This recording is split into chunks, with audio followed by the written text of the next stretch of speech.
Hello there, my name is Sixo, but more on that later, as right now we've got this rather handsome specimen to take a look at. Let's see what it's all about.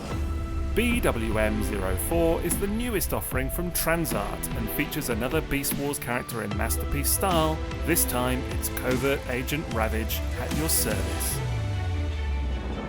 It's not an exaggeration to say that despite being unofficial, this toy is by far and away the most cartoon accurate take on the Beast Wars version of Ravage that we've ever seen, and I've been very excited to check it out today.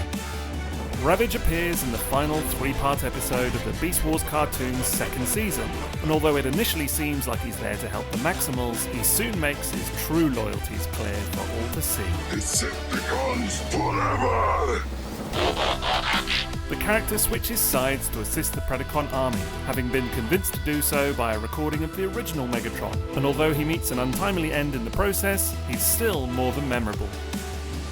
In fact, this version of Ravage has become a bit of a fan favourite character in the years since, so it's thrilling to see a faithful depiction of him brought to life in toy form at long last, and of course we'll be seeing how it shapes up today.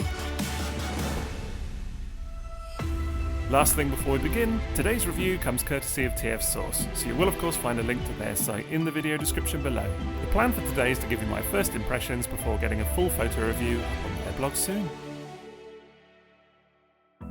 So here is Black Agent in his box, and before we get it open today, it would really help me out if you'd drop me a like for this video, and maybe even subscribe to the channel if you haven't already. I'll also pop a link to my Patreon in the description below, where you'll find tons of exclusive perks, not least of which is early access to video efforts such as this. Additionally, there's a link to my shop where you can purchase tons of merch. There's a huge range of different products, all featuring my photos, so check that out to get kitted out. And the packaging for today is looking really rather striking indeed. I love what TransArt do with their boxes, as they often have some cool cartoony artwork going on, and this is no exception, with Ravage here looking mighty fine indeed. I'm also a big fan of the gold lettering for the toy's name and the way it catches the light, and the rather fun depiction of Ravage's distinctive looking spaceship on the back too. Overall, a fun effort. But of course it's the contents that we're more interested in today, and as soon as you get that flap open you'll see it's a very straightforward single clamshell affair with the toy and all of its accessories contained within. Perhaps the first thing to note here is that there are no instructions in the box whatsoever,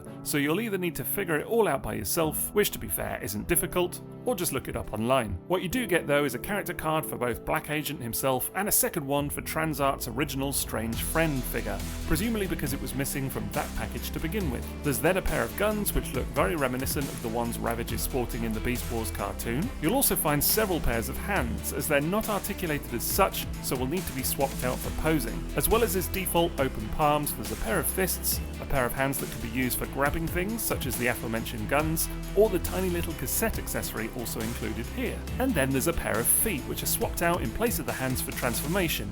It's weird, but we'll get to it. You'll also find a malleable tail accessory which can be plugged into his backside and has this cool bendy property to it, making it very poseable indeed. And then we come to the toy itself, which is very exciting to see because, as I mentioned, I don't think we've ever seen this character done in such cartoon accurate style before. He looks simply marvellous. Now, TransArt have already shown that they can do a good job at bringing the animation to life, but this is next level stuff, in that the more you look at it and compare it to the screen, the more you notice they got everything right. It's really quite impressive. If anything, I just glimpsed this toy and I can automatically hear that chill, deep voice in my head already. It's so uber faithful to the source. Even stuff like his back, which features two little silver panels quite reminiscent of Transmetal Cheetor's jets, is all entirely on point from the cartoon. In fact, there are a couple of details you'll spot here which feel entirely reminiscent of TransArt's own Metal Leopard Commander, which is no surprise given that the cartoon take on Ravage was modelled after Cheetor to a large degree, although it's reassuring to see how far TransArt have gone in creating this figure from the ground up to make it as accurate as possible. I really love the shiny black finish going on, especially the way it catches the light quite nicely, and the areas of silver paint look good on the whole too, despite one or two tiny scuffs on my copy. Then there's the face, which superbly recreates the bizarre take on the character seen in Beast Wars, to the point where it's hard to imagine them having done a better job with it, in all honesty. No matter which angle you look at it from, it really feels like they've captured the character perfectly, and the fact that it also features a movable jaw with some tiny painted teeth is just the icing on the cake. In terms of other articulation, there's a lot going on here, with the head able to move in impressive range thanks to a sizable ball joint at the neck. The shoulder joints offer up a fair bit of movement too, although you will need to move those shoulder pads out of the way at times. You can get to just a little over a 90-degree bend bend at the elbows, and then despite the fact that the hands aren't articulated as such, you will find that there's a bit of a wrist swivel to be had. What I do really like is the ball joint within the main body itself, allowing for a decent ab crunch, but also a lot of extra movement, including an additional twist and some side-to-side motion as well, which is all on top of the standard waist swivel found below.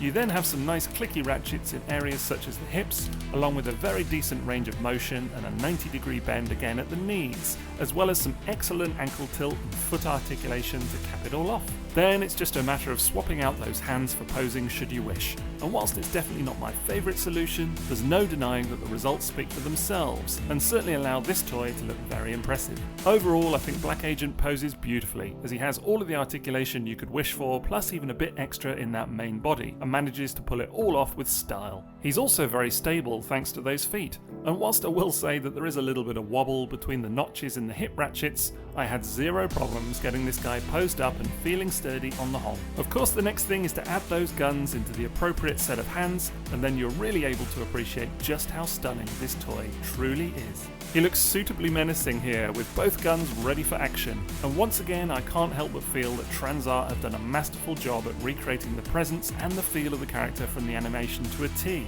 It's such fun to pick him up, play with him and pose him that honestly, I could do it for hours. There are a few more gimmicks though, not least of which are the magnets in his hips, meaning that you can holster his guns just by holding them nearby. It's a fun little feature, and one I wouldn't necessarily have expected, so it's certainly appreciated. This kind of attention to detail just shows that TransArt have put a lot of thought into this toy, and besides, he looks pretty badass strutting around with those weapons by his side, just waiting for action. You then have the small cassette accessory, of course, included here as a nod to the animation, despite the fact that it would have been seemingly impossible to have the main character transform into such a thing, realistically speaking. He can kind of hold it in his hand, or you can actually open up one of those panels on his back and store the cassette inside.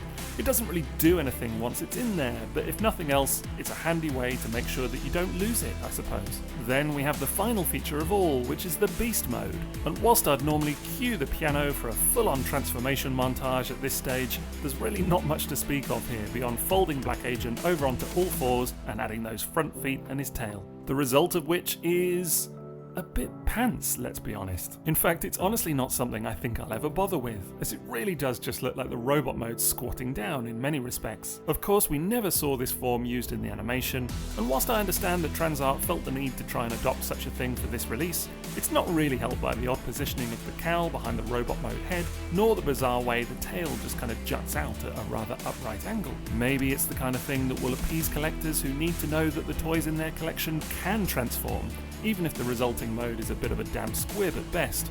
All in all, Black Agent's beast form is perhaps good for a bit of a laugh and a neat enough attempt to provide a transforming element to the toy, but that's really all you can say about it. Fortunately, the robot is so good that it's quickly forgotten, meaning that on the whole I'm super impressed with what I've seen from TransArt here today. It's not the first attempt at this character from over the years, of course, although again, it's significantly more faithful than stuff like the original Metals Jaguar figure from 1999. I love that toy, and I won't hear a bad word said about it, but no doubt those looking for a more cartoon-accurate take will find plenty to enjoy with Black Agent. In fact, he makes an entirely worthwhile addition to the long line of awesome Ravage toys we've had from over the years, and it's great fun to see him alongside stuff like the Vinyltech figure from 2005, or indeed the 1984 original toy that started the whole thing. Then there's a lot of fun to be had with comparing him to stuff like Masterpiece Soundwave, which should give you a fair approximation of just how big Black Agent is as well. Likewise, here he is with the recent 3-0 take on his traditional master for a bit of a cross-universe twist. Of course, where he's most at home is with Beast Wars Masterpiece toys. We've yet to see anyone give us a scaled representation of Transmetal Megatron, but at least you get the general idea when comparing him next to MP43. For today, we can also compare Black Agent with Metal Leopard Commander, because as mentioned, there are some commonalities between them, although really that only extends as far as the legs, with everything above the hips being entirely new here. All in all, Black Agent marks yet another successful release in TransArt's burgeoning catalogue. It was high time that someone took a crack at these characters, and they're certainly meeting that demand with aplomb. Overall then, Black Agent is a tremendous new release. The robot mode is honestly about as good a representation of the character as seen in the Beast Wars cartoon as we're likely to find in toy form anytime soon, and quite genuinely looks like it's stepped directly off the screen. It also feels like a very well made product and rather enjoyable to handle, all of which is to say that for today, it's a very definite toot. Now, as I mentioned before, this toy is available from TF Source, so you'll find a link to their site in the video description below in case he takes your fancy. I'd also love to hear your thoughts on Black Agent. Do you like what you see, or not so sure? Otherwise, that's it from me, so don't forget to drop me a like if you enjoyed today's video, and have a great rest of your day. TTFN.